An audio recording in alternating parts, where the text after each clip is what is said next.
नमस्कार दोस्तों। मैं वर्तमान कांग्रेस पार्टी और सोनिया गांधी का विरोध क्यों करता हूं, इसका कारण मैं आज आपसे इस वीडियो में साझा करूंगा और भाजपा का समर्थन क्यों करता हूं यह भी बताऊंगा आज आपको इस वीडियो में। दोस्तों, मेरा परिवार, खासकर मेरे पिताजी शुरू से कांग्रेस के समर्थक रहे हैं।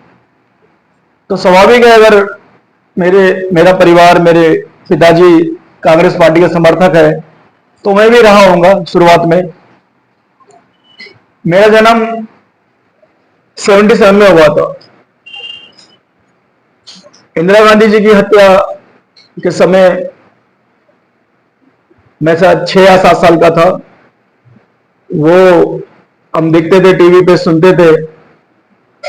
जो दंगा हुआ था उस समय, एक तरफा उसको कही कोई दंगा नहीं था, एक तरफा कत्लेआम था सिखों का, तो वो भी था।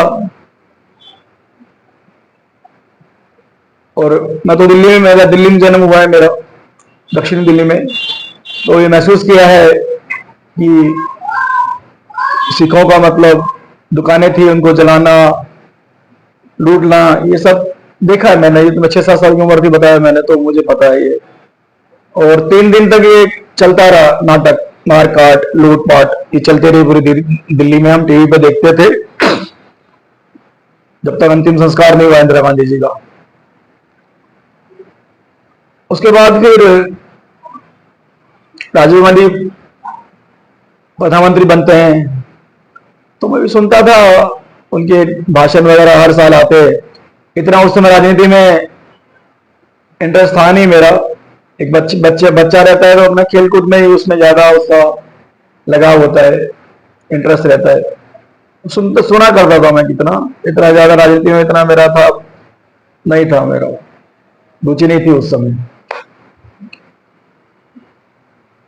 हाँ, बाद में उनका शासन पूरा हो जाता है, 5 साल करते हैं वो।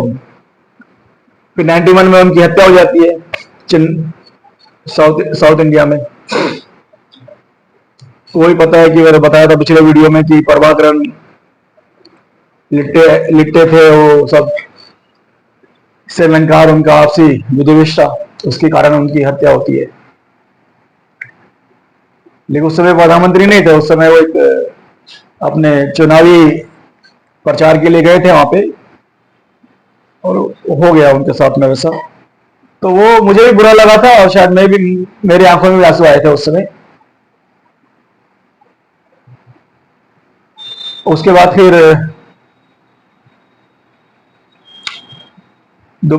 कांग्रेस सरकार बनती है, 5 साल नरसिंह राव जी प्रधानमंत्री बनते हैं। तो वो कार्यकाल मुझे पूरा याद है उनका। शायद उस समय मैं थोड़ा 13-14 साल, 15 साल की उम्र थी मेरी। तो मैंने उनको देखा, समझा। और उसके बाद जब उनका कार्यकाल खत्म हो गया, दोबारा इलेक्शन हुआ, तो बहुमत, किसी भी दल को बहुमत नहीं आया, ना कांग्रेस को आया, ना बीजेपी को आया। और बीजेपी, उस समय बीजेपी को अच्छी खासी सीटें आई थी, कि राम जी का इशू, राम मंदिर का इशू प्रखर था उस समय। तो अच्छी खासी सीटें आई थी, तो उन्होंने प्रयास किया था, लेकिन सरकार नहीं बना पाए। पहले 13 दिन वाजपेयी जी सरकार बना पाए, 14 तक, लेकिन उनकी सरकार गिर गई 13 दिन में। फिर बाद में और 1-2 प्रधानमंत्री और बने उसके बीच, एल.के. गुजराल, देवगौड़ा वगैरह, वो भी कांग्रेस के समर्थन से, लेकिन कांग्रेस समर्थन वापस ले लिया और ये डिमांड करने लगे कांग्रेसी की सोनिया गांधी को अध्यक्ष बनाया जाए, उनको प्रधानमंत्री बनाया जाए। तो काफी बवाल हुआ उस समय। उनके कांग्रेस के 3 बड़े लीडर कांग्रेस पार्टी से बाहर हो गए, छोड़ दिया, विदेशी मूल के विषय को लेकर। तो ये चलता रहा नाटक, और बाद में प्रधानमंत्री बनते हैं, अपने अटल बिहारी वाजपेयी बनते हैं। तो अटल बिहारी वाजपेयी सब प्रधानमंत्री बनते हैं 24 पार्टियों को लेके। तो एक रात 99 में सोनिया गांधी जी के घर पे एक मीटिंग होती है, जयललिता को बुलाया जाता है, वो पार्टनर थी, सहयोगी थी अपने एनडीए की, उसको बुलाया जाता है और पता नहीं क्या खिचड़ी पकाती है सोनिया गांधी कि वो अगली सुबह एनडीए से समर्थन वापस ले लेती है और शायद सरकार गिर जाती है वाजपेयी जी की। सोचिए, वाजपेयी जी का पूरा जीवन आप देखेंगे, उनका निर्विवाह जीवन रहा है उनका, और मेरी जो लाइफ है, मेरी लाइफ के सर्वश्रेष्ठ वो प्रधानमंत्री हैं। मैं नरेंद्र मोदी जी से भी ऊपर उनको मानता हूं, मैं एक राजनेता के तौर पे। मोदी जी का एक अलग है, अलग दायरा है, वो अपनी जगह पे है, लेकिन अटल बिहारी वाजपेयी का जो व्यक्तित्व है, जो उनका बोलने का तरीका था, कविताएं बोलते थे, वो एक अलग ही था उनका व्यक्तित्व है। और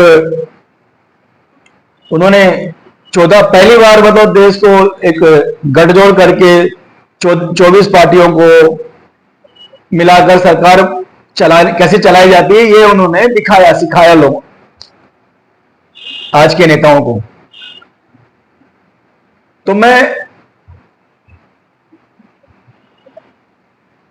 हाँ, तो सोनिया गांधी जब जयललिता को बुला के चाय की पार्टी पे तो समर्थन वापस ले लिया। दोस्तों, यही एक कारण है, यही मुख्य कारण है मेरा सोनिया गांधी से और कांग्रेस पार्टी से नफरत करने का, क्योंकि वो देवता स्वरूप थे अटल जी, कि वो कोई अपराध नहीं किया उन्होंने, किसी का तोड़ जोड़ के सरकार नहीं बनाई, और देश चला रहे थे अच्छे से। युद्ध हुआ, कारगिल युद्ध उन्होंने जीता उनके नेतृत्व में।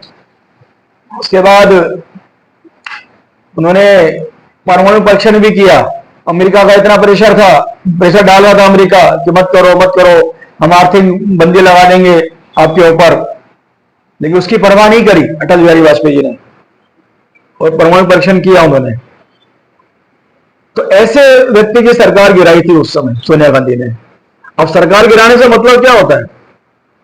आसान है सरकार दोबारा भी चुनाव में, मतलब समय से पहले दोबारा चुनाव कराना, मतलब करोड़ों रुपए का खर्च वे फालतू में करना।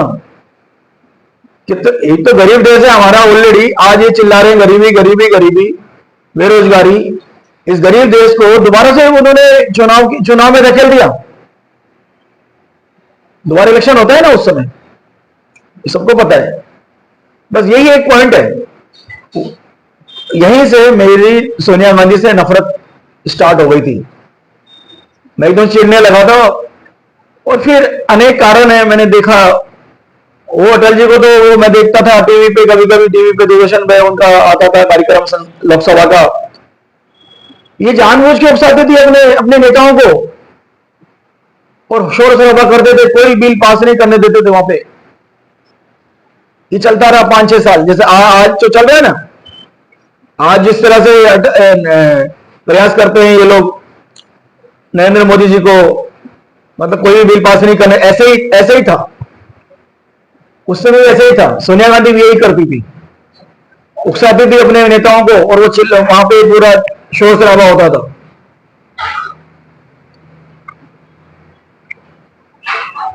उसके बाद फिर ये तो थी बातें। फिर जब 2004 में अटल बिहारी वाजपेयी जी की सरकार वापस से नहीं होती है, मनमोहन सिंह जी प्रधानमंत्री बनते हैं। पता है उनको कठपुतली की तरह उनको यूज किया, और ड्रामे किया, गिरने के, पढ़ने के, वो पता नहीं क्या क्या ड्रामे वो करती थी वो। और उसके बाद पूरा ईसाइयत फैला रही थी पूरे देश में। ये सबने सुना ही है कि उनके ज्यादातर मंत्री, उसके जो बड़े बड़े पदाधिकारी सारे ईसाई, या तो ईसाई होंगे या उनकी पत्नियां ईसाई होगी। तो ऐसा एक पूरा फैला रही थी वो। तो दोस्तों यही एक कारण, ये मुख्य कारण है सोनिया गांधी से और वर्तमान कांग्रेस पार्टी से नफरत करने का।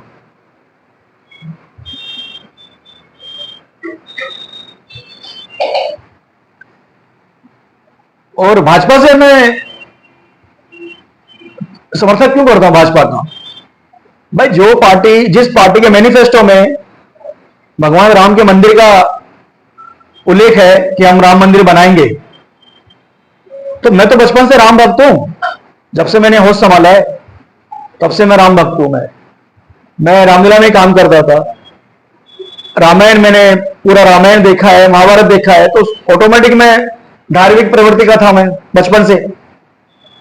तो जो जो दल मंदिर बनाएगा, राम मंदिर, तो उस पार्टी का मैं समर्थन नहीं करूंगा क्या? किसका करूंगा? उसका करूंगा जो सुप्रीम कोर्ट में अर्जियां लगाती हैं कि राम मंदिर, राम नॉट एग्जिस्ट बोलते हैं, मतलब कोई राम का अस्तित्व ही नहीं है, इस तरह की बातें बोलते हैं। और मंदिर बनने के लिए चुनाव का बहाना बनाते हैं कि भाजपा को फायदा हो जाएगा, आप रिजल्ट, आप फैसला मत सुनाइए। ऐसे ऐसे उनके वकील जाते हैं बड़े बड़े सुप्रीम कोर्ट में, रोकते हैं। तो उस पार्टी का समर्थन करूं मैं? तो भाजपा का मेरा जो समर्थन है भाजपा को, सिर्फ राम मंदिर के लिए, ओनली स्टार्ट राम मंदिर के लिए। ऐसे तो बहुत पहलू है, उसके बाद तो देखा ही हमने, धारा 370 हटाई और आतंकवाद को कंट्रोल में किया है। देख रहे हैं जब 2000 क्या था, 2014 से पहले 10 आतंकवादी यहां घुस आए थे मुंबई में। 3 दिन तक बंदी बनाकर रखा था मुंबई को। वो चीज नहीं हो रही है ना आज। ट्रेनों में 2006 में सीरियल ब्लास्ट हुए थे, ट्रेनों के अंदर चिथड़े हो रहे थे लोगों के। वो चीज नहीं हो रही है ना आज। आज निडर होकर हम यात्रा कर रहे हैं ना देश भर में।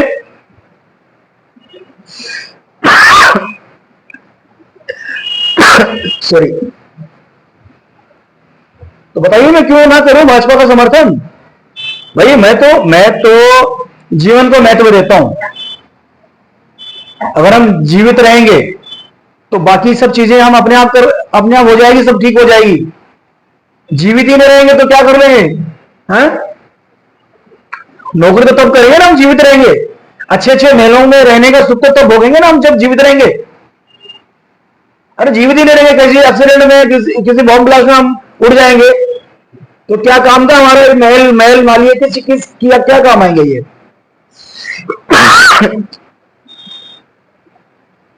तो भाई मैं तो सिर्फ जीवन को महत्व देता हूं, बाकी सब चीजें हो जाएगी। कोरोना में 6 महीने किराया मेरा दुकान का चल गया था, लेकिन मैंने अपने आप को सेव रखा।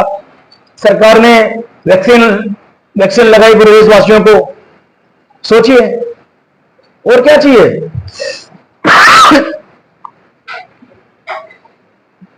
वैक्सीन बनी थी इससे पहले? एक पोलियो की वैक्सीन आने में कितना समय लगा था देश को 20 साल लग गए थे। लेकिन इस व्यक्ति ने 1 साल के अंदर अंदर कोरोना की वैक्सीन अपने देश में बनवा दी। अभी पता नहीं क्या क्या, पहले बोलते हम वैक्सीन लगाएंगे, भाजपा की वैक्सीन है, बाद में लगाई नहीं उन्होंने जाके सबने। यार ऐसा आदमी, ऐसा प्रधानमंत्री हमारे देश में भगवान ने दिया है हमें, गॉड गिफ्टेड, कि जो धर्म का काम भी कर रहा है, लोगों का जीवन ही बचा रहा है। और क्या करे? अब नौकरियां जैसे जैसे मिलनी चाहिए वैसे नहीं मिली, तो उसके भी बहुत कारण है, एक कारण नहीं है। अरे लैंड बिल जो लेके आए थे ना, ये भी उसका बहुत बड़ा रोड़ा है। 2013 में जो पास हुआ था लैंड बिल, जमीन अधिग्रहण बिल एक्ट, ये भी बहुत बड़ा रोड़ा है आज विकास का। और विकास होगा कहां से? कोई भी बिल लाते हैं, कोई भी पास करवाते हैं कानून, उसका विरोध करते हो आप, तो कहां से विकास होगा देश का? कहां से नौकरियां मिलेगी? तो कांग्रेस पार्टी आज का जो विपक्ष है ये भी कम दोषी नहीं है। और बड़े बड़े अभी वादे वादे वादे कर रहे हैं महाराज जी। जब इनकी सरकार थी तब क्या स्थिति थी देश की? 10 सिलेंडर भी नहीं दे पा रहे थे। मैंने पहले ही वीडियो में बोला है।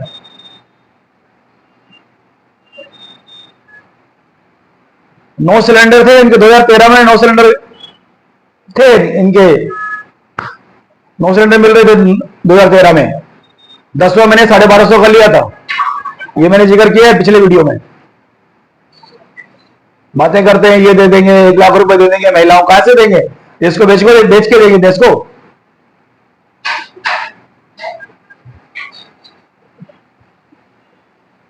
और ये बोलते हैं, आरोप लगाते हैं मोदी जी पार्टियां तोड़ रहे हैं। 2003-2004 में नारायण राणे जी है वो कांग्रेस में आए थे, तो शिवसेना को तोड़ के आए थे ना। तो किसे लगा शिवसेना को? अरे सारे कारनामे कर चुकी है कांग्रेस पार्टी। मेरे माता पिता समर्थक रहे हैं, लेकिन ठीक है अनपढ़ थे वो, और जानकारी नहीं थी इतनी कि इंदिरा गांधी जी ने क्या किया। लोकतंत्र लोकतंत्र कर रहे हैं। 1975 में इमरजेंसी लगाई थी इंदिरा जी ने। लोकतंत्र जेल खाना बना दिया पूरे देश को। जिस किसी को भी मनमाना तरीके से जेल में डाल देना। किशोर कुमार गाने नहीं गा रहा है, उनके फेवर में बोल नहीं रहा है, तो उसके बंद करा देना गानों को आकाशवाणी से।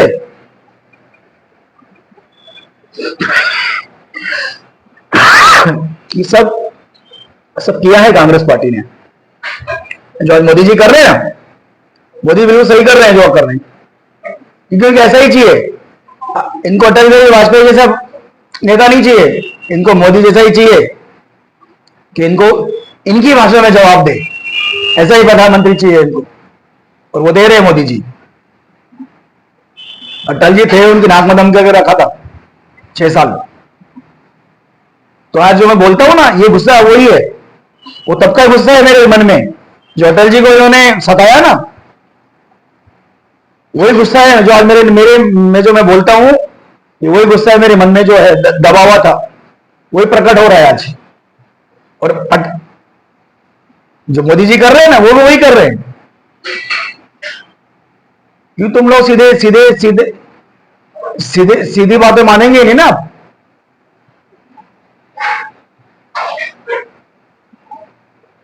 चलिए दोस्तों, और बहुत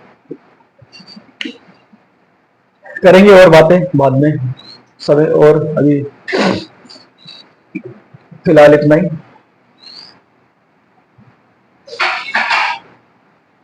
जय हिंद, जय भारत, जय श्री राम।